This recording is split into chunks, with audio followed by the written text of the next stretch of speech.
Good evening to you and welcome to News Sources. Tonight, the courts have made a major pronouncement that puts to test the role both houses of parliament play in the country's legislative agenda. This is News Sources. My name is Sharon Momanyi. The question of what role Kenyan women play has been a dicey affair, despite their place being anchored in the Kenyan Constitution. I am Julie Masiga. Let's have a look at the highlights.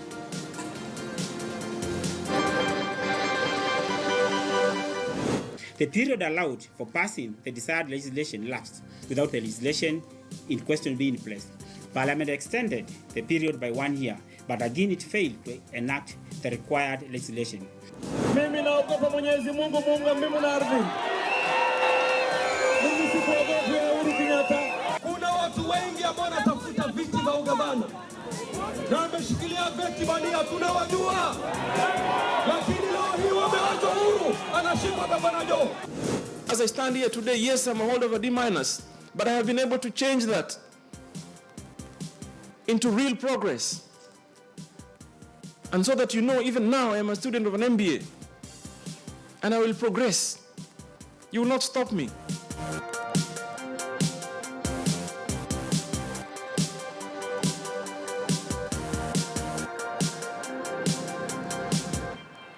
Many thanks for joining us. News Sources begins now. Now, Parliament has now been given 60 days to enact legislations affecting the 2/3 gender rule or face dissolution. High Court Judge John Mativo says Parliament, that is the National Assembly and the Senate, are guilty of failing to enact legislation that would implement the Constitution. In his ruling, Judge John Mativo says the failure has resulted in the violation of women's rights to equality and discrimination.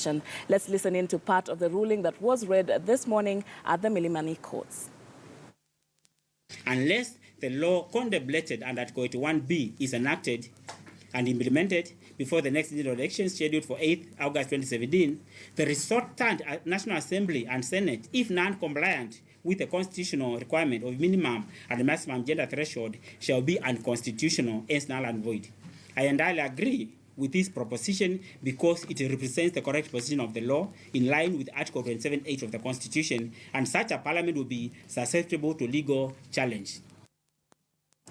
All right, let's start by introducing our panel tonight. And to my immediate right is Lona Irungu Masharia, who's a communications strategist. Many thanks for joining us again. Thank you, Sharon. And we have Betty Waitherero, who's a political communications researcher. Many thanks for joining us tonight. And Julie, let's begin, ladies. Do you think, what is your view, what is your take about this ruling that was given today by Justice John Mativo? Is it too little, too late? Is it a grand one? Should we celebrate? I think there's cause to celebrate because let's remember this is not the first ruling that has been made on the gender rule, on the 2/3 gender case by this court. We've got in 2015, I think it was 2015, Justice Mumbi actually ruled that they needed to be able to pass the bill, which ended up leading to the Duale bill.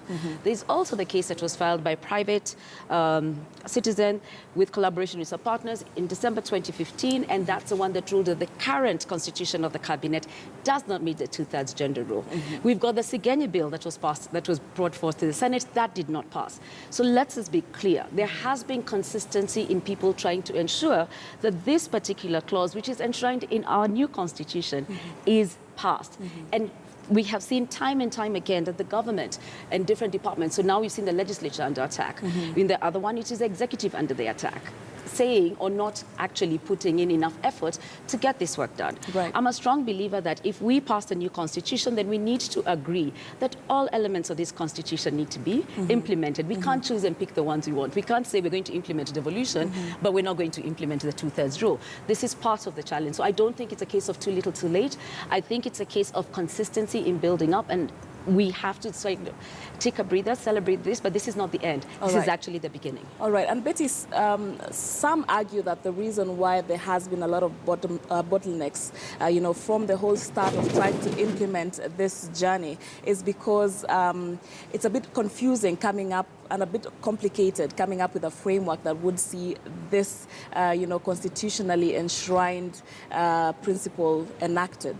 What is your take on that? Okay, so some of the arguments that have been put forward in terms of not being able to implement this rule is that it would be too costly, would have far more representation, because now you have to increase the number of women in parliament, for instance. But I think that it is actually possible to make it something that is manageable, both by in terms of the employment of people in parliament, in terms of the representation. It is completely manageable. What is clear is that there is no desire to even figure it out. There is no desire to even figure it out. And so you have a situation where no matter how much we try to at least have substantive representation that shows that, you know, even though we may not have all the best minds, we have met the numbers, and that's in terms of substantive. Usually what we hear women being challenged on is, you're not good enough, you're not, you know, you're not qualified. Are women qualified to be in those positions? Well, you know, my question is always the same. Which of these MPs are qualified? Who qualified them? And we is went gender into a qualification by itself? Absolutely. Yes, it is. It is. Yeah, and also I think part of it, she's right. And going to say, when we talk about qualifications, what does that actually mean? Right. Can we define that before we then decide you are qualified or you're not? Because that is an argument that has really been fronted when it comes to this Absolutely. discourse. That, first of all, this question that's, you know, can throw some people off is the few women that are already in these legislative positions. Just how much have they, you know, contributed to leadership, you know, to change the society, so that we want to more, you know, we always hear this every other time, Julie. Yeah, actually, I've changed my mind a bit on this. All right. We have 47 women reps. I won't go into what they've done and what they haven't done, but I think that we should go down the route where the implementation of this condition is progressive.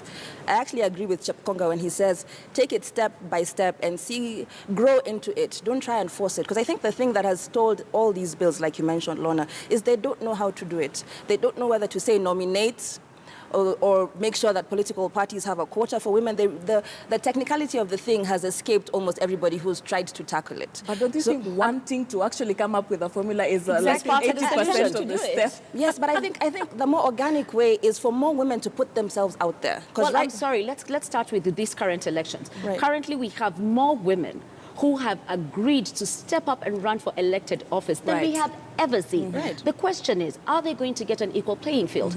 Are they going to be given the same opportunities their male counterparts are?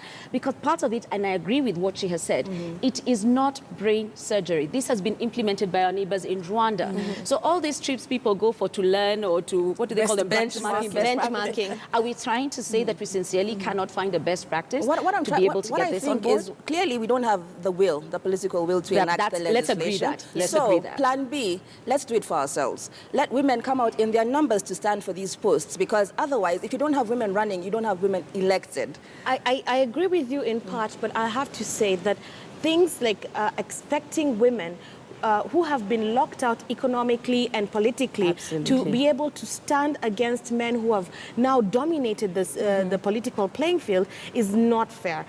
If you're going to say let women come out, then let's have them being given resources in order to be able to compete. And we cannot be blind to a fact, because it is a fact, that women in this country, you know, have historically been marginalized. We are in a society that is a patriarchal one. And as much as this is trying to change, we have to, you know, have a lifeline, you know, a door in the step towards, you know. And I think just lastly on that point, and just picking up on what you said, part of it is questioning how do we get this done and where do we get unstuck? I would say part of it is because this is a political thing. Can we have political parties give the women within their parties fair opportunity and actually, Raila Odinga actually agrees with you, Lorna, because yesterday opposition leader Raila Odinga stated that if NASA forms the next government, it will ensure that 2/3 gender rule is effected. Speaking at a meeting for ODM women leaders in the city, Raila said, Kenya has come of age, and it is high time that political parties embrace the culture of tolerance towards women. He encouraged them to vie for elective positions to achieve the 2/3 gender requirement in leadership. But the question is, will it come to pass?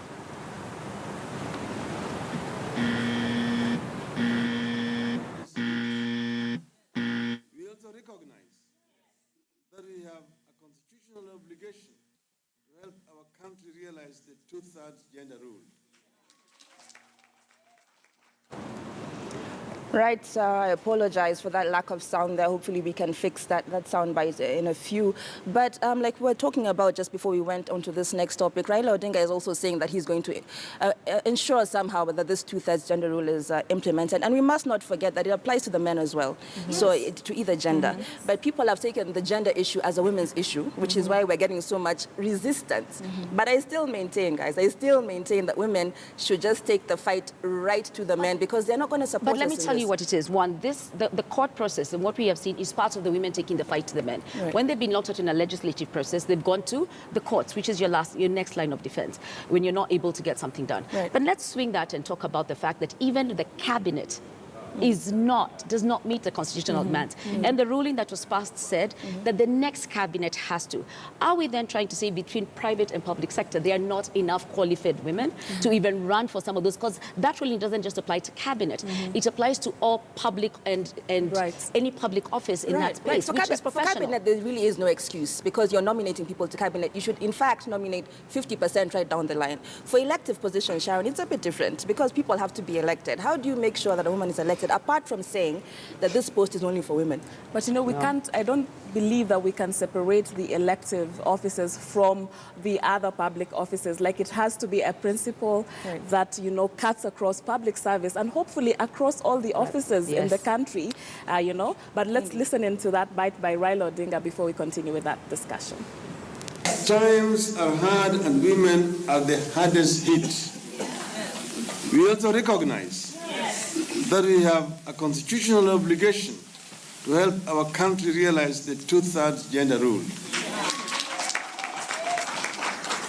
Jointly with our international partners like the UK's Liberal Democrats, we have held training workshops for our women aspirants with the aim of aiding them in campaigning and building a strong support base.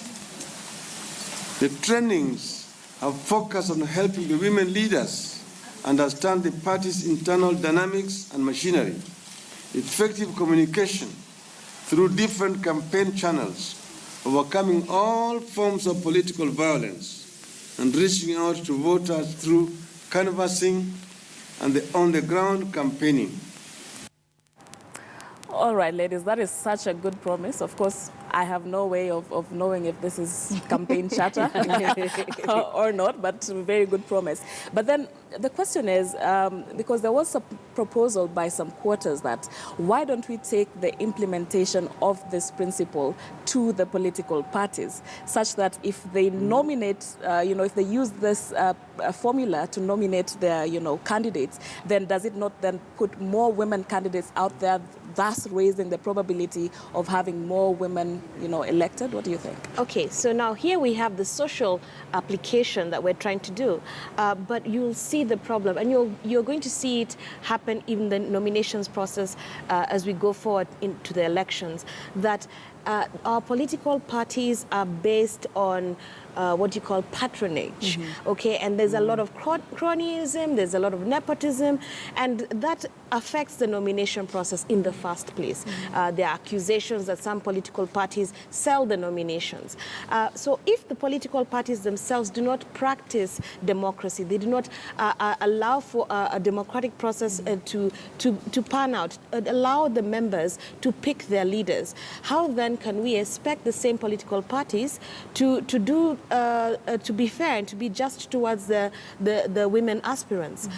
Instead, what will happen is that if you were to, let's give them a break, let's assume they are actually democratic, what will happen is that women within the political parties will still be shut out because they'll be told, you know what, there's women's rep position. Okay? Right. And so now the nomination process, why are you fighting me? I'm a man, I don't have any special seat. And you will actually see that happen. So what I think the best suggestion would be that, you know what, even within the political party structure, as you acquire your membership, as you acquire your officials, you make it part of the party culture. Okay? Right. And once it has become part of the party culture, you have enough women within your political party structure. You have enough opportunities for aspirants to come forward. Right. And when you do your nomination process, you will see that more women get the party ticket at Senate level, at MP level, and at MCA level within the different party counties. Participation in all this is absolutely essential. Actually, that's a good idea to change the culture, the mindset from the party level before you even go to nominations. Because it looks like they, being the men, feel like we're forcing this gender rule down their throat, despite it being in the Constitution. So it's a matter of changing the way people think about things. And partly, let's agree that this conversation is not unique to Kenya. It's not unique to the political sector. This is a conversation that's happening across boardrooms, private sector. Media have been accused of having manuals, you know, where you just say, and part of the conversation is we can't find enough women. Same argument, right? And I think there has to be, this has got to be an institutionalized thing. And part of the challenge then becomes, even for voters, you cannot vote and you cannot see what you cannot imagine what you cannot see. So the fewer women we have in public service, the fewer women we have being visual, talking about issues and just presenting a level of leadership, the fewer that even the public think that women are capable. So it is a complex issue, as you had said in the beginning, but I don't think it's an unattainable issue. I think critically there has to be goodwill that has got to start, as she has said, from the party process where we agree. As a party, we are an institution. The problem is our parties are not institutions. Our parties are movements, vehicles put together to get us through an election process. Because then if you have a proper party, then you're able to have these institutional things done. And if we're not changing our parties every 5 years, then you can build up on something. So that becomes part of the challenge with this. And let's refocus. Let's focus this conversation further. And Kenya promulgated her constitution in 2010. It's been 7 years, and Parliament has one too many times failed to pass the two-thirds gender rule. Legislators had reasons why they didn't vote for the bill, many of them citing women absenteeism. Now, the legislation has lacked political goodwill from the start. Let's listen in. There are so many women in this house. But yesterday, they did not turn up in a big number. Why should we vote for them, yet themselves they are not even coming in the chambers to vote? My decision was informed by the fact that competition should be fair without any of the ground being tilted, that this should favor one gender or the other. When I was sent a text message by FIDA and Human Rights, I think it provoked me, and I said, I'll not be intimidated and I'm not going to vote yes. I voted nay. Some were not persuaded because the bill did not specify how we would get these additional gender numbers. But those are matters for legislation, and those are matters we can negotiate later in the Elections Act. So I want to pick up from a line that one of those good legislators has said, that I will not be intimidated, by FIDA to, vote for this. And that's the kind of sense that you get a lot when you speak about this. I was at the Milimani courts this morning when the ruling was being made. And just speaking to a few of those men, because you want to get their perspective on this, because the outlook just is about this is a rule for the women. So do you think that the men have embraced this as a fight for equality for not just the women, but for a development issue, that it's not a women's call, but a humanity call? Betty. Okay. Everyone's looking at me. As I gather my words. So this is how it happens, that whenever you exert pressure through lobbying, you will find resistance. And if you haven't won over ideologically the people that you're trying to lobby, and they haven't yet bought into it, there's a thing about ownership of such a social contract. Right. They haven't bought into it. They feel that another MP is their rival. And they would definitely feel that more women being allowed are rivals to their positions and their power. So there's that sort of resistance that you expect. And they will give you 1,001 excuses. There's something that was said for the women not turning up. And again, this goes back to the political party structure. If the political party is so patriarchal, the power is concentrated with the men, then the women in the political party are often, they're going to lean towards the political party stance. And so they will avoid a vote. And it's so unfortunate. It is so unfortunate. Yeah, yes. So I found my words. At a civil. And part of it is a lesson that we all have biases. And it's recognizing what your bias is and how you identify your bias. So women have biases, men have biases. We have professional biases. You know, scientists are better, artists are flaky, they don't make money. Biases exist. The question is, can we look through and see, if I see past my bias, what does this help me? And part of it is language. It's the language that you use. So he said he felt threatened by FIDA. There should be no reason you should feel threatened by FIDA. It's just asking another woman who would be a compatriot in the house to get on board. And it's and you find that there are many men very feeling many like, people who feel that there's a movement of women. It's almost like if women are at par, you're then going to lose out on something. Go one step below. That is what happens when you are privileged. Yes, but this is this is what happens when you're privileged. When you're privileged, then other people getting the same rights as you feels like you're being oppressed. I think we should move away from talking about patronage, patriarchy, and privilege, because it locks many people out of the conversation. But that's true. And also, women have fought for so much in this country, in the corporate world, even at home. Women have fought for loads of their rights, and they've gotten them. Why are we saying in this last frontier that we don't want to do that? Because it's not that the women are saying they don't want to do it. And let me go back to say, because she raised a very critical point. And I did speak to some individual women who are members of parties who were like, there was a tug and war within the party, and those are kind of the people who sponsored you to. So you don't want to fight them internally. So it goes back, I think, to parties. And I know this has been said a lot, but KEWOBA, which is the Coalition of Women in Parliament, actually did do a lot of work for those bills. So let's not just disparage, because then this thing of women don't support women, so why should we support your narrative, which doesn't take us very far. I would like to say politics is politics at the end of the day. This bill is political. It's political for all the reasons you have stated. Partly because we get into power for individual reasons of power, not for service. If you want to serve, then you want to serve with the best possible colleague and compatriot to achieve the goal. If you want to get into a position so that you hang on to it, it becomes a source of income, it becomes a way for you, to kind of stretch and flex your muscles, then it becomes a difficult thing. So we are fighting a dual battle here. And that, I think, is part of the concern as to the reason. We jump out of it, because I know some legislators have immediately reacted to this ruling, saying that it's impractical to actually enact it within 60 days. What's your take on that? Okay, so we had a similar sort of issue with devolution of resources, because you have some counties are already quite well developed, but then their population is high, and you would expect that they'd receive more resources because of the population, but other counties are so underdeveloped and their population is low, and they still need more resources because they're underdeveloped. So there are different factors. So it's the same problem that we had then, that there was not one single formula that was created, okay? And so maybe this has the same sort of solution if you stop trying to look at one single formula.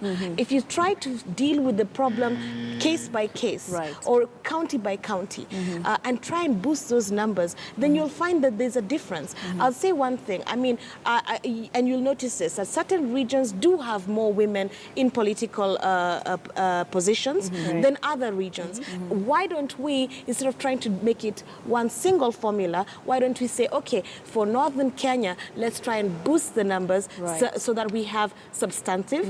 For central Kenya or for western Kenya, we'll try and look at quality.